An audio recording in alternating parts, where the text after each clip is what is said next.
Hello everyone, welcome back to my channel. तो कैसे हैं आप सब? लास्ट ब्लॉग में आपने देखा होगा कि मुझे मनीला के लिए ट्रेवल करना है और अभी रात के 9:30 बज चुके हैं। मैं थोड़ा जल्दी निकल रहा हूँ ताकि एयरपोर्ट के बाकी सारे process, immigration, boarding, security check थोड़ा जल्दी हो जाए, फिर मुझे थोड़ा एक्स्ट्रा टाइम मिल सके एयरपोर्ट में टाइम बिताने के लिए, ताकि मैं वहाँ के ब्लॉग कवर कर सकूँ। और right now I am fully set कि मुझे मनीला ट्रेवल करना है।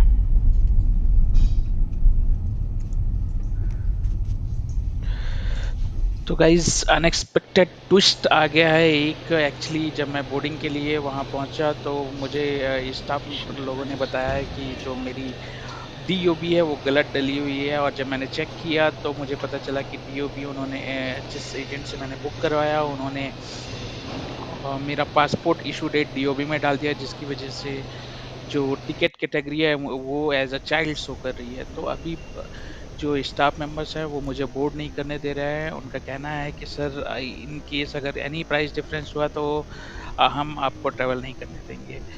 तो फिर उन्होंने मुझे ऑप्शन दिया कि मैं अपनी टिकट जल्दी से जल्दी चेंज करवाऊँ। फिर मैंने मलेशिया को कॉल सेंटर कॉल किया, मलेशियन एयरलाइंस पे। वहाँ से मुझे उस टाइम पे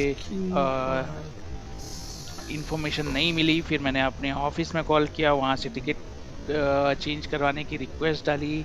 तब तक ये यहाँ के सारे स्टाफ मुझे सपोर्ट करते हुए ये चाह रहे थे कि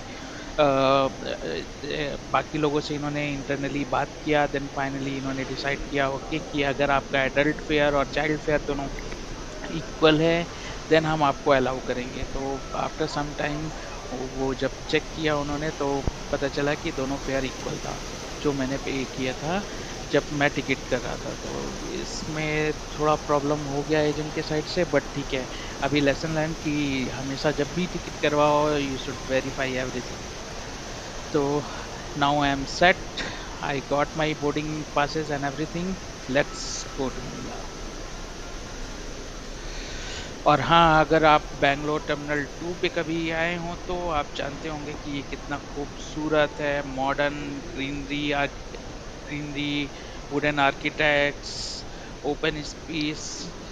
ये एकदम से एयरपोर्ट से ज़्यादा एक पीसफुल रिजॉर्ट वाइब देता है। तो कभी भी अगर आपकी फ़्लाइट टर्मिनल 2 से हो तो प्लीज़ आप 1 घंटा एक्स्ट्रा लेके चलें ताकि आप यहाँ की खूबसूरती को अच्छे से फ़ील कर सकें।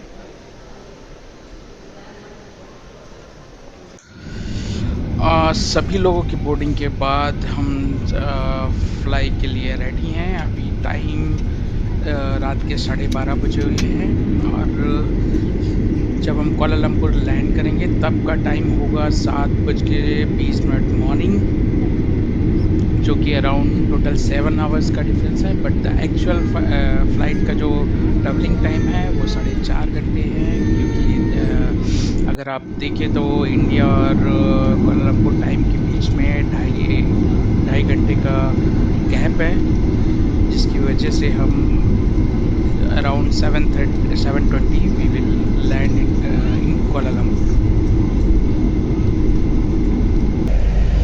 Hello everyone, good morning. हम पहुंच चुके हैं कुआलालंपुर एयरपोर्ट और अभी टाइम हुआ है 7:20।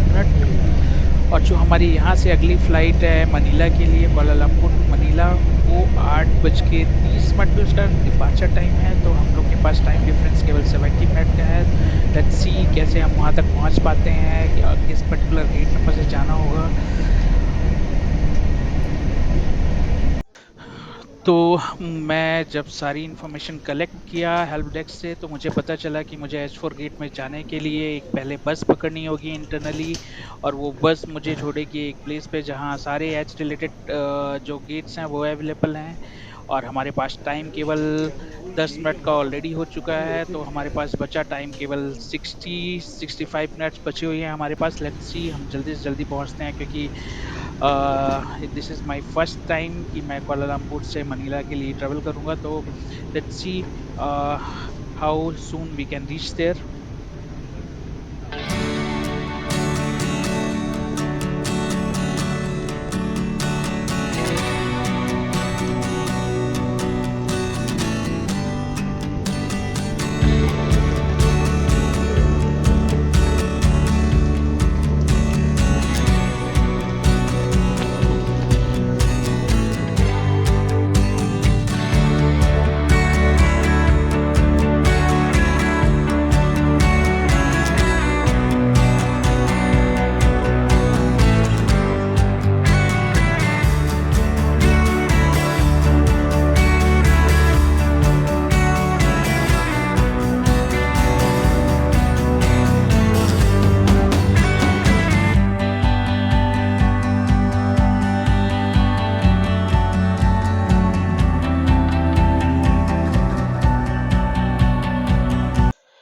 सो गाइस बस ने हमें यहाँ ड्रॉप कर दिया है जहाँ से हमें H4 गेट नंबर मिलेगा।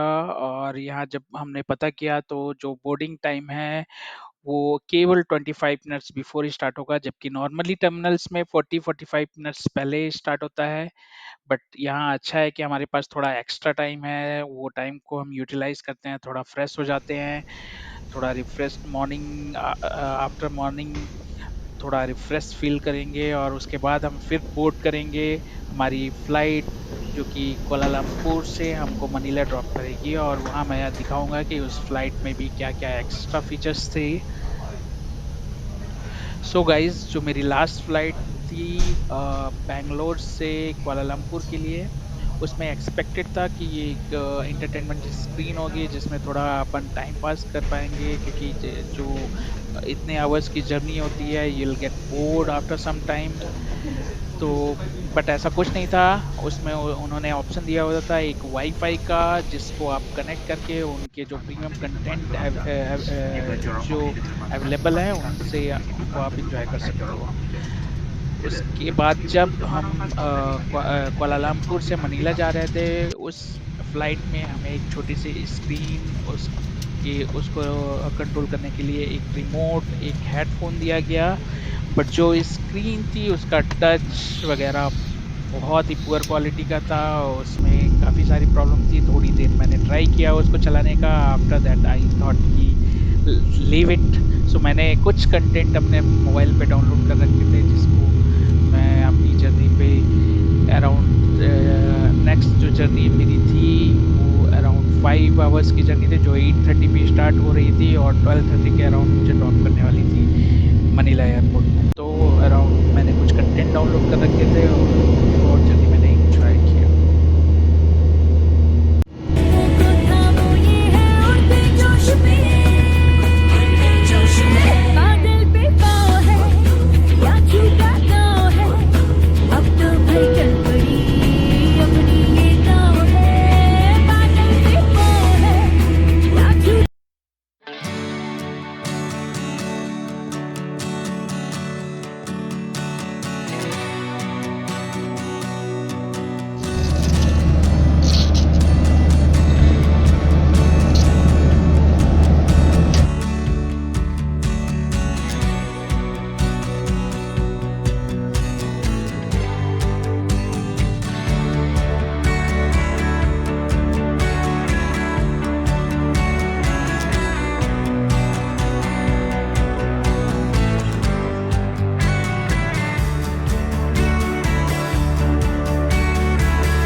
सो गाइज अभी टाइम हो रखा है दोपहर के 12:30 बजे और हम लैंड कर रहे हैं मनीला एयरपोर्ट पे।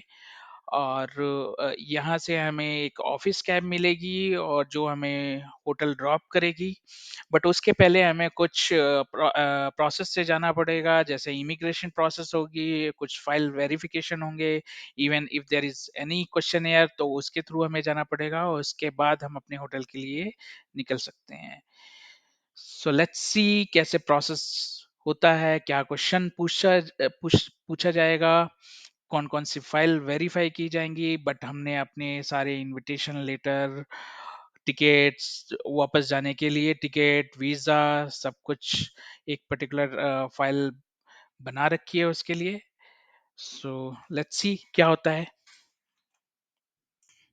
सो गाइस जैसे ही हम लैंड किए मनीला एयरपोर्ट पे, फिर हमने अपनी एंट्री की, हमने अपना बैगेज कलेक्ट किया। फिर जैसे ही हम एक गेट के पास पहुंचे, वहां पास कुछ ऑफिसर्स खड़े हुए थे जिन्होंने हमसे कुछ इन्फॉर्मेशन पूछे। आप जैसे कि आप क्यों आए हो, ये रिमोटली काम हो सकता था, नहीं हो सकता था, अगर आप आए हो तो रिटर्न कब जा रहे हो, कंपनी आईडी, कौन सी कंपनी में काम कर रहे हो, उस कंपनी का क्या वर्क है, सारी इन्फॉर्मेशन उन्होंने कलेक्ट की। फिर उसके बाद हमको भेजा इमिग्रेशन प्रोसेस के लिए। So it was that was not expected actually, क्योंकि हमको ये पता था कि हम जैसे ही लैंड करेंगे उसके बाद हमें इमिग्रेशन प्रोसेस के लिए जाना पड़ेगा। ओके। फिर जैसे ही हम इमिग्रेशन ऑफिसर्स के पास पहुंचे, उन्होंने हमारे सारे फाइल वेरीफाई की, सारी इंफॉर्मेशन अगेन कलेक्ट की, उसके बाद उन्होंने हमें वहां से जाने दिया।